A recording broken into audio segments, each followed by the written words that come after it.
At the tail end of last year, I was introduced to the Jackbox Party Pack series, and ever since, it has become a pretty big part of my life. Like seriously, I went to not knowing jack about the series, to now, where I'm playing it just about every week. For any of my viewers that don't know what the Jackbox series is, it's a party game compilation series where you and a group of your buds, generally up to 8, can all get together and play one of the 5 games in the pack. Everybody uses their phones as controllers and you don't even need to download anything. Honestly, that might be the coolest part. You don't have to worry about being short on controllers. Everybody just uses their phones they already have with them. The games are super easy to set up, and I have yet to find a person who didn't enjoy at least one of these games. This series is genuinely that accessible. I've always loved party games, and I'm honestly convinced the Jackbox series is among the absolute best. They are an absolute blast to play, and I bring my Switch loaded with Jackbox whenever I visit family or friends. I wanted to give back to the series and the tremendous work that goes into each of these titles by letting you know my favorites, ranked worst to best. But before I do that, I thought it would only be fair to review each of these packs one by one. Which brings us to the original Jackbox Party Pack. You know, the first one. The first party pack itself is pretty hit and miss, so I only think it's fair to start this off with a little bit of context. You Don't Know Jack was a trivia game released back on PC and PlayStation 1 way back in '95. Yeah, it's that old. The You Don't Know Jack series was successful enough in the late 90s, but as people made their transition into the 21st century, Jellyvision, the company responsible for You Don't Know Jack, was downsizing left and right as they tried to find their footing in a new era. When mobile games, and particularly Facebook, came into relevancy, they found success releasing digital versions of their You Don't Know Jack series to Facebook and iOS users. The newfound success led to the team rebranding Jellyvision as Jackbox Games and releasing other digital downloads in a similar vein to the You Don't Know Jack series. Some of these games in question were Swatter and Fibbage, 2 games included in this very first party pack, as a matter of fact. They eventually made the decision to rework all of these games into a multiplayer game bundle that we now know today as the Jackbox Party Pack series. Many of you should know the story from there. They've been releasing a new party pack every year since the first edition, which is what we will be talking about today. We'll be taking a look at all 5 of these games one by one, starting with the first game in this pack, You Don't Know Jack 2015. I think it's only fitting that the very first game in the very first pack would be an updated version of their staple trivia game. For anyone who didn't grow up in the 90s, You Don't Know Jack is a flashy trivia game with your snarky host, Cookie Matterson. The questions are often more comedic than they are straightforward. In fact, I would argue half the game's charm is that these questions are typically asked in the most roundabout way possible. Stuff like, if Matthew McConaughey is currently experiencing a reconnaissance, then what period of his life just ended? They could have just asked, what era took place before the Renaissance era? The answer of which being the Middle Ages. But You Don't Know Jack would be a much less stylistic game for that. I really do like the wit and expression of these questions, and without it, a pretty big spotlight would be set on You Don't Know Jack for being little more than just a mediocre trivia game. That's right, I'm coming out of the game design closet to declare my critiques. You Don't Know Jack tries really hard to make its format interesting. I mean, there are fun little animations between every question, a cool screw feature where you can decide to quote-unquote screw another player by making them answer the question in 5 seconds. Again, all that stuff is great, but at the end of the day, Jackbox 2015 is just a basic trivia game, one that A, is poorly paced. I mean, it takes about 12 minutes or so to answer 10 questions bar the last round, and B, cannot reasonably be played online via streaming to your friends because of the final round, where you have to buzz in as fast as possible. Just inherently, the player streaming the game is going to get like a full second head start due to stream latency, and when the whole point of the last round is to buzz in as fast as possible, that is a significant handicap on the other players. Overall, You Don't Know Jack 2015 is a serviceable game, but that minuscule 4-player head cap and prolonged pacing makes it something I personally don't go back to that often. I would recommend the version of YDKJ in Party Pack 5 if you need to fill your You Don't Know Jack fix. Drawful, one of 2 brand new games made specifically for Party Pack 1, and one of the best in the original Party Pack. Drawful is a bit like Pictionary in that it sees the players drawing whatever prompt is given to them. How it differs is that you do not see other people's drawings until they've already been submitted. Also, you only get 1 guess. Once you submit your guess, everybody's guesses will be thrown up on the TV screen, which basically camouflages the real answer that has also been thrown up on the TV screen. From there, it's up to you to decipher which of the answers presented was the original prompt that produced the picture you see in the center, aka which one of these answers was the drawer's prompt. You get points for guessing correctly, but even cooler, you get points for the other players wrongfully picking your fake prompt. So as the artist, you want to do a good job so people know what your prompt was. And as the guesser, you want to write a believable fake prompt so your friends mistakenly give you points for your guess. It's a fun game, one that I would even say, at least in its structure, is perfectly balanced and understandable. The drawbacks of the original Drawful would be that, for starters, the game is a little poorly paced, much like many of the other Party Pack 1 games. In its sequel, Drawful 2, things have been made a lot snappier, and overall doesn't stall on screens or transitions as long as the original does. The only other complaints I have for Drawful is that there's no undo button. While it has become a bit of a meme that Jackbox drawing games don't sport an eraser, I actually back this decision, since a game like Drawful should have a consistent flow to it. Having everyone carefully swap between their eraser and pen would honestly just slow things down. So again, I get it.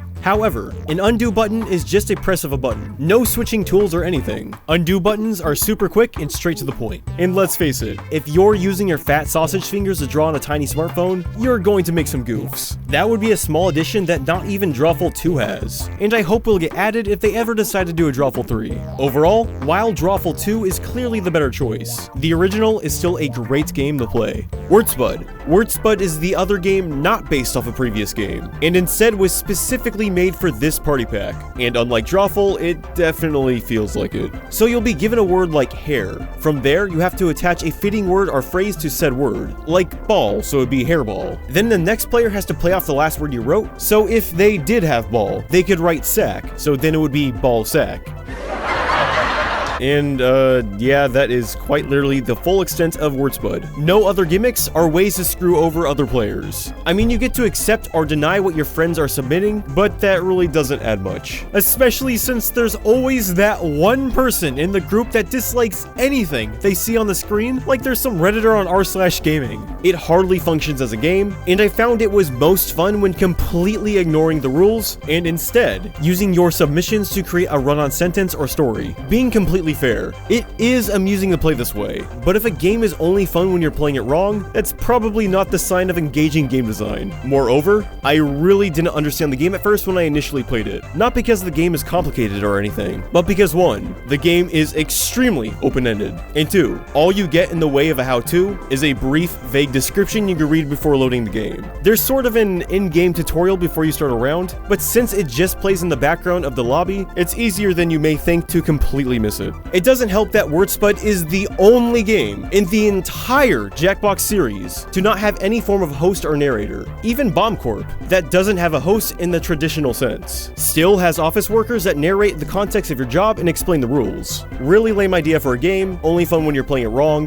It's kind of a mess. I think there's an idea here, it just isn't fully realized yet. Reiterating what I said before, the game can actually be pretty funny when you and your buds ignore the intended rubrics, instead creating ridiculous run-on sentences, but you shouldn't have to play a game wrong to enjoy said game.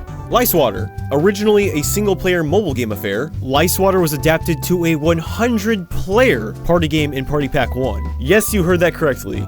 Swatter supports up to 100 players, and to this day, holds the record for the highest player count in any Jackbox game. As for the game itself, it's just basic trivia. Much more straightforward trivia than you don't know Jack in fact. So you're presented with a true or false question, and then you answer either true or false depending on whether you think it is true or false, and then you are awarded points if the answer was true or false. Extra points for being the first person to answer it correctly. When you boil it down, all Swatter really offers is 21 true or false questions split up into 3 rounds. No gimmicks, no meaningful way to interact with other players, just raw true or false trivia. I wouldn't go as far as to say it's a bad game, but when the most interesting facet of your game is that it allows for 100 players, that really speaks volumes for how vapid the overall experience is. That being said, if I had to play either Swatter or You Don't Know Jack 2015 at this very moment, I would likely be more enthusiastic to play Swatter for a few reasons. It isn't limited to just 4 players, it's much faster. I mean, we're comparing a game where it takes 13 minutes to do the first 10 trivia questions, versus this where a full game is finished in just 6 minutes. Also, you You can effectively play this through streaming, unlike YDKJ, where you're put at a severe disadvantage during the last round, where you need to buzz in for your questions. You could make the argument that Swatter also doesn't work for the same reason, since you get bonus points for answering first. But in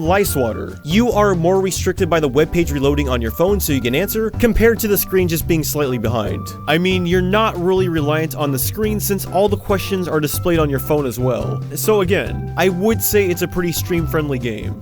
Swatter is fine. Its strongest attributes is its 100 player count and the seamless pacing of your average playthrough. Oddly enough, I would even argue it boasts the fastest games in the entire Party Pack series.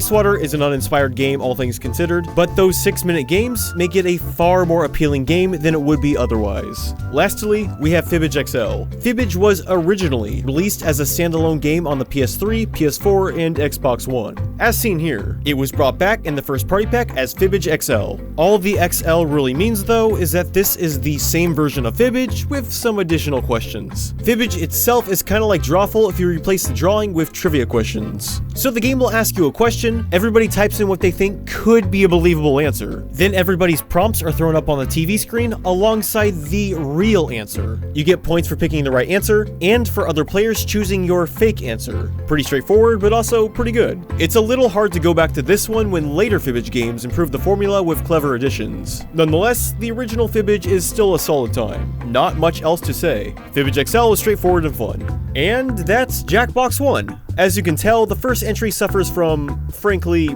being the first entry. It feels unfair ragging on the original, especially given the fact, for being the first Jackbox game, they got a lot of stuff right off the bat. A compilation of party games everybody plays with their mobile phones is a novel foundation I'm surprised more studios haven't tried. The thing about Jackbox 1 is while the game is fairly solid and a good introduction to the series, the 3 most fleshed out games here, those of which being You Don't Know Jack, Drawful, and Fibbage, all get superior versions in later party packs. This makes Jackbox 1 difficult to come back to once you play the later packs, and even harder to recommend. I should also mention that Party Pack 1 has no streaming functionality whatsoever. In later games, people can join the audience and affect the game in various ways, which makes the party packs fantastic games to play on streaming sites like Twitch. But yeah, there's nothing like that in this version. The Jackbox Party Pack is a great game when considering inclusions like Drawful or Fibbage, but it's a hard sell when you're better off of a later entry if you're new to the series. That $25 price tag is just a bit steep, especially for me considering that even after getting footage for this review, I've only put a whopping total of 4 hours into this one. This might seem a bit low, but I'm giving the first party pack a 2.6 out of 5.